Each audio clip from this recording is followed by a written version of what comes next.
This is Movie Recapped here. In this video, I will recap one of the action films from 2023 titled The Wandering Earth 2. So without further ado, let's get started. In the near future, wildfires and droughts begin spreading all around the globe.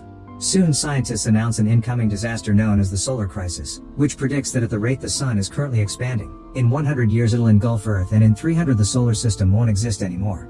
The United Earth Government or UAG decide to proceed with the Moving Mountain project, which consists on building huge engines that will push the Earth out of the solar system. Because of the high cost of the operation that is eating resources at a rapid pace, riots and protests ensue all over the world by people who don't care about tragedies that aren't happening yet. The violent protests get worse when the UAG bans the Digital Life Project or DLP, a radical group that believes humanity's future is in computers. They're developing a program that would allow a person to upload their minds in a disk, but they lack the resources to go further, so they're constantly hacking and throwing terrorist attacks at the UAG. After yet another failed attempt from the DLP, the UAG notices the people are losing faith in their project and consider stopping it. However, Chinese Ambassador Zhou convinces everyone to carry on with the first part of the project, which will be done soon and will help with morale. The first plan is testing the engine on the moon, since they're planning to push it as well so that Earth can break away from its gravity. Many people are being trained as astronauts for this task, and one of them is Lu, a pilot that arrives at the base to find it surrounded by protesters. The guards try to keep the angry people at bay, but one of the protesters manages to sneak inside. Luckily, trainee Han quickly knocks down the guy, which impresses Lu so much that he can already picture having a future with her. While the guards use force to get rid of the protesters, the new trainees are given a tour of the place and sent to the space elevator for their first test. This elevator is the highest structure in human history, and it gives the cadets a taste of what's like to be in space. It goes up so fast that many of them pass out and don't get to see the station that is being built up there for the project. From then on, all the cadets are kept busy training in all matters of subjects like hand-to-hand combat, use of firearms, and constant trips on the elevator until they don't pass out anymore. They're also put through medical tests and exercise to make sure they're on peak physical condition. While training together, Lu and Han get to know each other and they fall in love. One day, Lu bribes the guards with cigarettes so they allow him to get a bouquet inside the base, and he gifts it to Han the next time they go on the elevator. That morning, a new batch of reserve astronauts arrive and also join the elevator trip. Suddenly, all the drones outside begin flying out of the hangar, and the engineers discover the system has been hacked. The elevator begins going up before schedule, and the new astronauts change clothes, revealing they're wearing uniforms with the cadets' names, which is noticed by Lu and Han. Outside, the drones open fire, and everyone in the base must concentrate on defending the base by shooting their own tech. The pilots try to use the planes to shoot, but the system won't aim at the drones because they're detected as allies. The drones take advantage of this and bring down one of the elevators with missiles. In the elevator, the newbies begin locking the doors and the chairs before stealing IDs from the cadets, beating up anyone that dares resist. In the other room, Lu leaves his chair and uses his glasses to make the sun burn the lock screen, causing the door to open. After checking on a bleeding friend, Lu goes after the terrorists, fighting them until one of them falls off the edge and dies. Lu goes after the other guy with a fire extinguisher, but it's too late. Thanks to the stolen ID, the terrorist gives the elevator access to the station at the same time that the drones attach a missile on them. Meanwhile, the scientists in the base bring over the 550C, an intelligent quantum computer that finally overrides the hacking. The drones begin crashing to the ground and causing explosions all over the place while the elevators are dragged back down, shaking everyone around because of zero-G. Lu is still fighting the terrorist, so Han grabs a mechanical arm to break a window and help Lu knock out the guy. Right then she happily asks for her flowers again. Unfortunately, the man managed to press the detonator before passing out, and now the station is crashing down on the base, causing irreparable damage to the building and many of the cadets, although Lu jumps on top of Han to shield her from it. The base is evacuated and the newscasts announce around 3,000 lives were lost that day. During the following weeks, the riots and terrorist attacks get worse because of all the death and resource loss the crash of the station caused, and people begin demanding the government to bring the DLP back. Joe makes his assistant read the speech he's prepared, asking the UAG to have faith in the project while he has a chat with the American ambassador to convince him to give them a chance.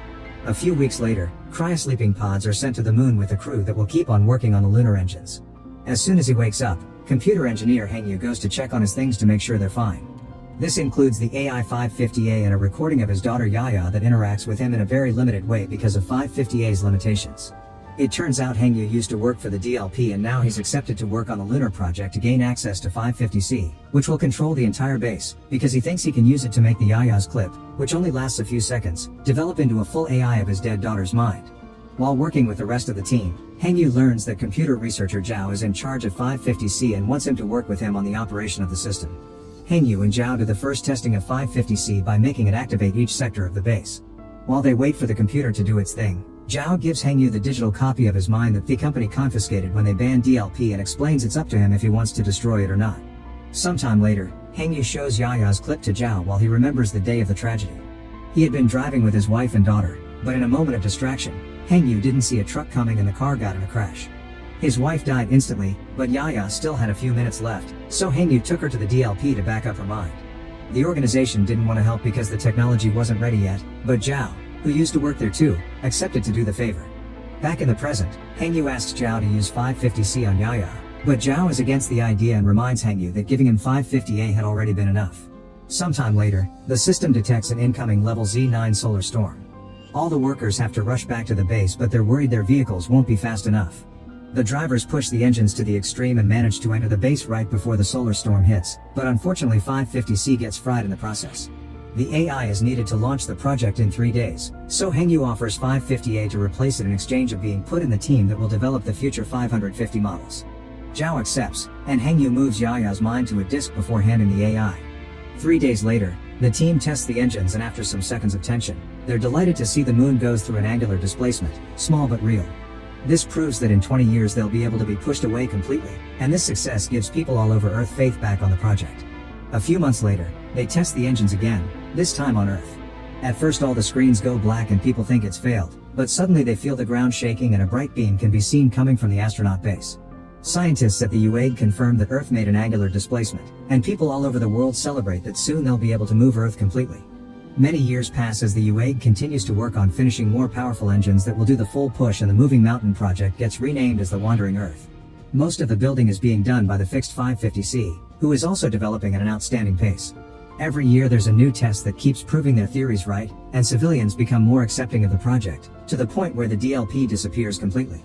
However, there's also talk about how not everyone will be allowed into the underground cities that are being built right now, and the requirements to get a pass are quite discriminatory. As Earth's rotation slows down more and more every year, society changes to a 60-hour system and global internet is shut down. All kinds of weather disasters soon hit the planet, like floods and solar radiation that cause a rise in cancer cases. Lu and Han get married, and eventually they have a baby boy that will become the protagonist of the first movie. They're quite worried because it'll be hard to get a pass for the underground cities for their son too, and to make matters worse, Han also gets cancer from the solar radiation. Hengyu never stops working on Yaya's while helping with the development of the new 550, which is named 550 watts. 14 years pass since the fall of the station, and Lu, now with the rank of major, goes to an interview to be one of the navigators that will be sent to the new one.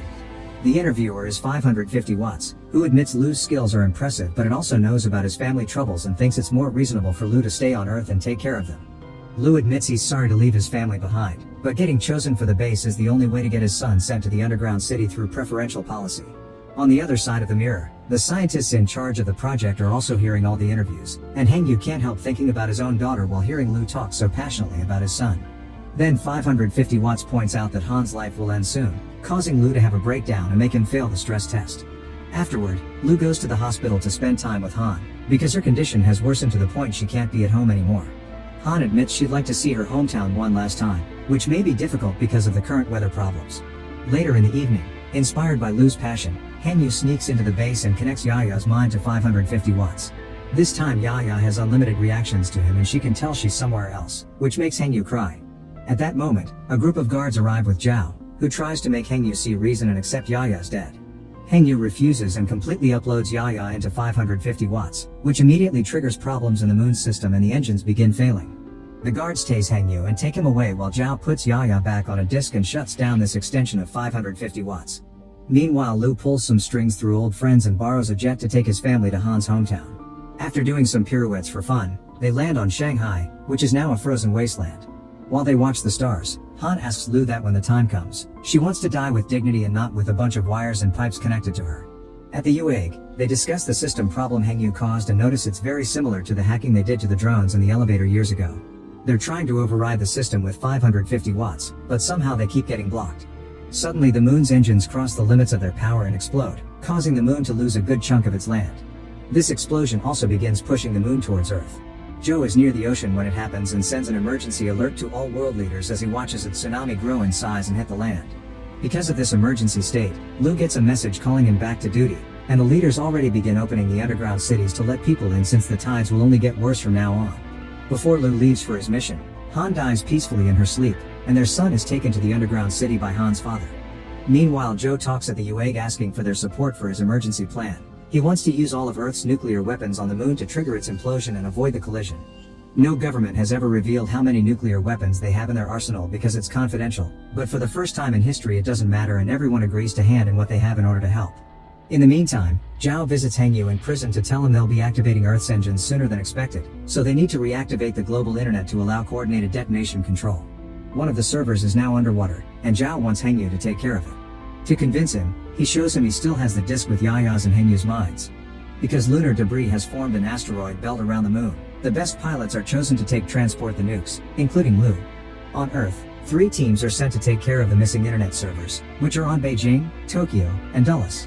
Zhao explains to everyone how to use the key that will decode the password, which contains 30,000 random numbers, then 550 watts will do the rest. Meanwhile, the shuttles with the chosen pilots leave for the moon. The asteroids move fast and come out of nowhere, so they do end up hitting a few of the shuttles and make them crash. This causes the team to lose 200 warheads, only leaving 180 for the detonation. The shuttles are guided by 550 watts through the surface of the moon safely, at least until another asteroid hits one more shuttle and causes it to crash others including Lu's, forcing them to land rather violently. In the end, they lose 384 warheads. The survivors immediately search for tape to fix their helmets to keep up oxygen and bandage any wounds, then they decide they'll deliver the remaining warheads on foot. Lu doesn't want young people to die so soon, so he leaves the shuttle and closes the door, accepting to sacrifice himself for their sake before sending the shuttle with all the survivors back. On Earth, the 3 teams arrive at the locations of the servers and dive underwater, finding all kinds of marine life already making their lives there. With the help of the drones and special tools, Hengyu's team in Beijing enters the building and finds the door to the server, but when they try to force the door open, the tool can't deal with the pressure and malfunctions, heavily wounding one of the men. Zhao tries to take care of the wounds, but he doesn't have the necessary tools and the man dies. While most of the team takes away the body, Hengyu and Zhao decide to go ahead and finish the mission, making all the necessary connections to bring the internet back.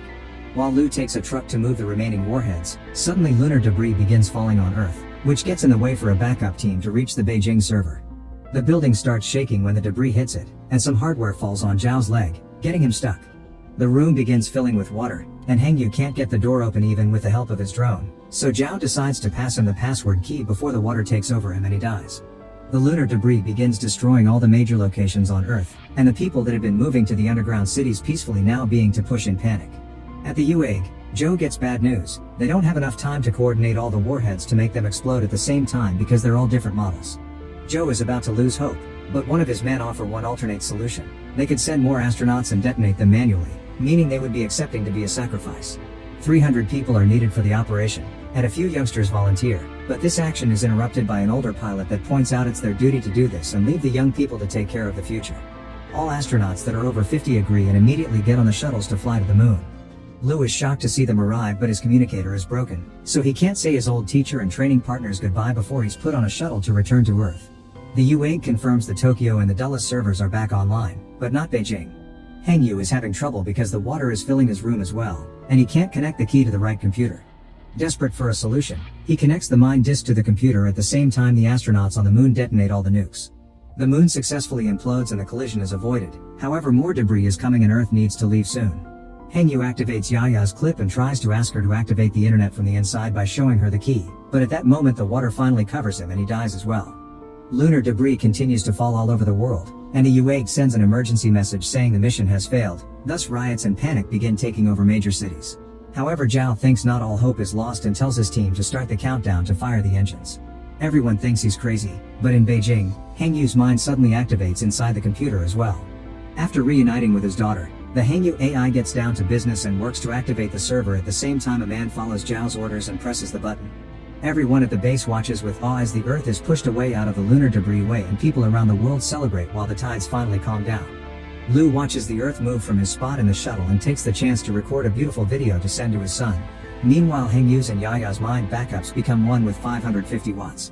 7 years later, as Earth wanders away, it regains its 24-hour system. Joe has retired, but his assistant carries on his legacy at the UAG. Now the lunar crisis is over, they start the second part of the plan, which will be to fly near Jupiter in 10 years to get the second boost that will push Earth out of the solar system for good. A space station has been put in place to keep an eye on the engines, and Lu is in charge of it. The system is managed by 550 watts, but the AI decides it isn't easy to say and turns the word around to form us. Inside the AI, Hengyu discovers it was the Moss who destroyed the lunar engines and caused most terrorist attacks, like the elevator and drone takeover. After watching Yaya in a loop, Moss has reached the conclusion that the best way to preserve human civilization is to destroy mankind, confirming this is the same Moss from the first movie that caused all the trouble under this philosophy. Thanks for watching. Please hit the subscribe button so you never miss an update.